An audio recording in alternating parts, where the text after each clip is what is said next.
This is CNN Student News. I'm Carl Azus at the CNN Center. First up in today's commercial-free coverage, the U.S. Army has charged Sergeant Bo Bergdahl with desertion and misbehavior before the enemy when he left his post in Afghanistan. Sergeant Bergdahl's expected to be court-martialed, meaning he could be tried in a military court for his alleged crimes. If convicted, he could be dishonorably discharged and imprisoned. Bergdahl was the longest-held U.S. prisoner of war since the conflict in Vietnam. Securing his release was a top priority for President Obama, who said the U.S. does not leave its soldiers behind. But the way the Obama administration secured Bergdahl's release was controversial. It didn't notify Congress about it 30 days in advance, as law requires. It exchanged 5 Taliban prisoners held at Guantanamo Bay for Bergdahl. U.S. intelligence reports have suggested that one of these former prisoners had since contacted the Taliban. The night Bo Bergdahl disappeared from his post in the summer of 2009, he was 23 years old. The Army sergeant's gun, bulletproof vest, and his night vision goggles were all found in his bunk. From that moment, the U.S. military would spend almost 5 years looking for and negotiating for Bergdahl's release. Our commanders are sparing no effort to find this young soldier. It's a saga that still isn't over for the soldier, who is now 28 years old. When Bo Bergdahl disappeared, he was stationed at a U.S. military outpost in Paktika province in southeastern Afghanistan. He was supposed to be on a guard shift that night. This was his first deployment as a U.S. soldier, and he had been in Afghanistan less than 2 months. Other soldiers in his unit have described Bergdahl as a deserter and a traitor to his country. I think he just wanted to go on an adventure without having anybody to answer to, without having anything to worry about. He wanted to be able to go out and see Afghanistan for himself without, the Army stopping him. Bergdahl would end up in the hands of the Taliban. Intensive efforts to find Bergdahl in those early days of his disappearance failed. And before long, Bergdahl's captors would start showing off their prized capture in propaganda videos. And propaganda that the Army drowns us in. In fact, this is exactly why we are hated not only by the Afghans, but by many people in the world. The U.S. government believed Bergdahl was then passed around between Taliban captors and members of what's called the Haqqani network, which would have taken him into Pakistan at some point. For Bergdahl's mother and father in Idaho, these videos would be the only proof of life they'd see of their son. Get me to be released. Frustrated by the slow progress in finding his son, Bob Bergdahl grew out his beard as a sign of solidarity with Bo and started teaching himself to speak Pashto, the language of his captors. Bob Bergdahl would later receive scathing criticism as a Taliban sympathizer for growing the beard. A father does not leave his son alone on the battlefield. Then in May of last year, after several years of negotiating, the Obama administration agreed to release 5 Taliban prisoners held in Guantanamo Bay for Bo Bergdahl. He was brought to this field in a remote area of Coast Province and handed over to a U.S. Special Forces unit. One of the soldiers told Bo Bergdahl on the chopper ride out, "We've been looking for you for a long time." Ed Lavandera, CNN, Dallas. Heinz probably makes you think of ketchup. Other Heinz brands include Nancy's, Ore-Ida, Poppers, Bagel Bites, and Smart Ones. Kraft brings to mind mac and cheese. Other Kraft brands include A1, Capri Sun, Cracker Barrel, Kool-Aid, and Miracle Whip.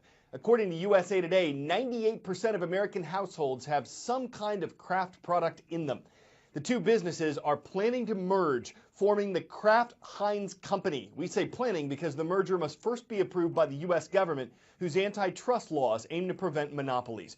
The Kraft Heinz Company would allow the businesses to grow, to cut down on costs, and to better accommodate the changing tastes of consumers as more Americans look for fresh local foods over processed and shipped products. Kraft Heinz would be the world's 5th largest food and beverage company. A lot of you are dreaming of going to the beach this summer. The sea, sand, sun, and swimming. Hopefully not with these. A massive school of sharks, likely blacktips and spinners, was recently spotted near the Louisiana coast. Experts say it's normal. They typically migrate north as the weather and water warm up. It may be a little early this year, though. And while blacktip sharks aren't likely to eat you, they do account for about 16% of the shark attacks in Florida. Their relatively small size, blacktips usually weigh between 40 and 55 pounds, means the bite wounds people sometimes get from them are pretty minor. Time for the call of the roll. Let's see who's watching and requesting a mention at cnnstudentnews.com. East Windsor High School is in Connecticut, and it's the Panthers who are stalking CNN Student News from East Windsor. Paducah Tillman High School is in Kentucky. Its mascot is the tornado, and it's whirling our way from Paducah. And in Central America, in the capital of Guatemala, hello to the students at Colegio Interamericano at Guatemala City. Between the nations of Israel and Jordan is a landlocked body of water whose shores are more than 1,300 feet below sea level. It's the Dead Sea, which is actually a lake. It's called dead because it's so high in salt and minerals that fish and plants can't live in it. Water levels in this lowest lake on Earth are getting lower. This is the old Lido Hotel, built on the shores of the Dead Sea. No one was around to see King Herod's view, but many middle-aged Israelis remember walking through this once swank lobby and right into the waves. The Dead Sea is way, way down there. My goodness, are you serious? So where the water line was where? The water line was actually right at the steps. The demise of the Dead Sea is completely man-made. This is not climate change. You know, this is not an act of nature. The demise of the Dead Sea is taking place under government license.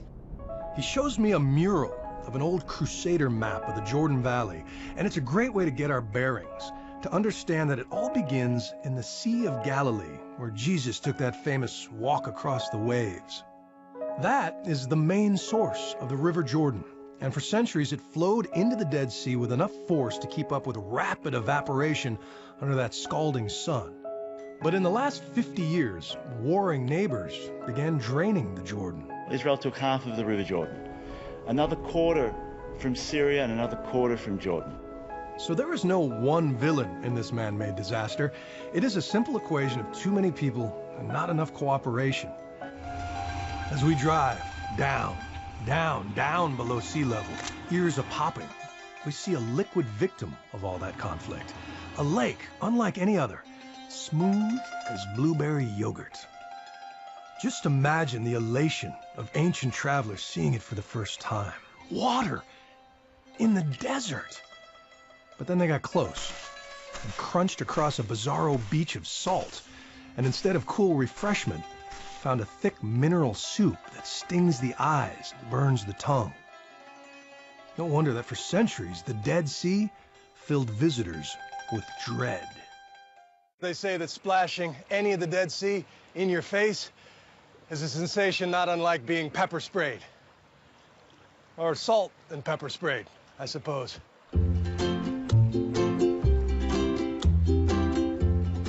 So one must ease into the warm and viscous water, which feels like 90 degrees and almost slimy. But the floating, amazing! You need a bit of core muscle to keep from flipping over, but otherwise, if not for the blowtorch sun, you can almost nap out here. Now, getting out brings the instant urge to shower. So for most, this is a been there, done that kind of experience. But for hundreds of thousands of people a year, this is not entertainment. It is medicine. From the lowest lake on Earth to its largest known cave, Son Doong Cave was discovered in 1991. Located near the border between Laos and Vietnam, it's gigantic. It has a jungle inside of it. One of its chambers is 3 miles long. Thanks to a number of cave-ins, it has its own skylights. A photographer used a drone to capture these images of Son Doong. Ryan DeBoot says it took him 8 days and involved a lot of near misses with rocks. That's easy to see. You might destroy your drone flying it through such stalactite spaces, but it would be kind of spelunk-headed not to cave at the opportunity. I'm Carl Azus, and I am done droning on for the day.